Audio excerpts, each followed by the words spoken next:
As many of you will remember, a number of months ago, actor Idris Elba revealed that both he and Loki actor Tom Hiddleston appear in Avengers Age of Ultron.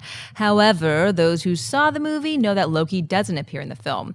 Director Joss Whedon addressed this in a recent interview, saying the following: Tom is not in the movie. Idris misspoke twice. We did shoot something and it didn't play. The movie has so much, is so filled, and we didn't want it to feel overstuffed. I really wanted to have Loki in it, but I understood the decision. Now there are too many voices in the chorus. At some point, the embarrassment of riches is actually embarrassing. Mark, Baersell, Whedon, and Marvel taking out whatever Loki scene or scenes they shot. I gotta sell this, not because I need some other subplot with Loki and anybody else. I'm just disappointed that when you had that sequence that there wasn't at least a cameo. I don't think a cameo from Loki would have hurt the film at all. I thought it would have been neat. Not that we can say what the sequence was. Not that, yeah, I don't want to give away any spoilers because I know a lot of you people decided, like me, to stay home and watch the fight this weekend instead of go see Avengers Age of Ultron. Me, it would have been for a third time. I think that you could have had something in there, a nod to that, without ruining your movie or having another 15 or 20 minutes. I totally understand that the movie had a really thick runtime already. We don't need any more subplots, but I sell the fact you couldn't at least throw Loki in there in some way. I begrudgingly have to buy it because there's a part of me that's like, I'm such a huge fan of this character, of the Loki character, that just me for myself, I want to see him just pop up, right? But if I step back and go, okay, but would that have really served the movie best? Even though I would have liked it? Probably not. If anything, like, we have two reviews for Avengers Age of Ultron up right now, a non-spoiler review and a full spoiler review, and you can find those on our YouTube channel here, so by all means, go ahead and look those up. But for those of you who saw those reviews, you know that the few criticisms I have about Avengers Age of Ultron, and I love this film, I have seen it 3 times. I'm going to see at least 3, 4, 5 more times on the big screen. But what criticisms I do have tend to revolve around an issue of a little bit too much in there. I think there are some things that I pointed out in those reviews that I think you could have cut this out. I think you could have got this out.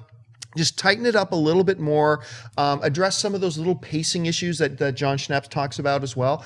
I think you could have done a lot of, and I think, just throwing in Loki for the sake of throwing in Loki, unless his presence would have been pivotal to pushing the story forward, which clearly it wasn't, then I think you would have just been putting him in for the sake of putting him in. So while I would have loved to have seen Loki in there, I have to agree with the decision to take him out. So for me, it's going to be a buy. Maud? I agree that there's too many cooks in the kitchen. Too many cooks. Oh, no, don't start that again. But I'm going to sell it because your reaction as a comic book fanboy, you're like, oh, I would have loved to have seen it.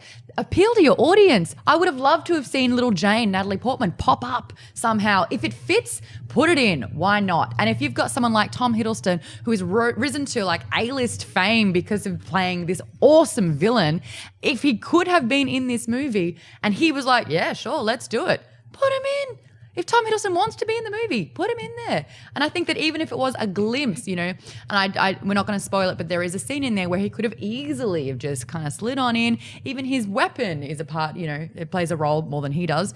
It's like, I think the payoff as a movie goer would have been like, yay. And that's like, where's the harm in that? And there's so much in this movie anyway that I don't think it would have been like, oh no, I needed to see more of that. I think that sometimes, even in Marvel films, there's cameos that just pop in. Remember when Chris Evans popped in to Thor: The Dark World just for a second? Because I think, wasn't it even Loki or somebody else changed into Loki him turning for a minute? And it was like, oh, that was really neat. I don't need to see more of that, but it was cool that he showed up. It's cool that it is a universe that's aware of everybody, even if they're not in the film or playing a central role in the movie. So again, I don't hate the Avengers Age of Ultron all of a sudden because they didn't put the Loki scene that I didn't even know was there until just recently, but it would have been neat to see him. Bonus extras, hopefully. If the movie was originally like 4 hours long, we'll get everything anyway in the end. I'm sure it'll absolutely be on there for that.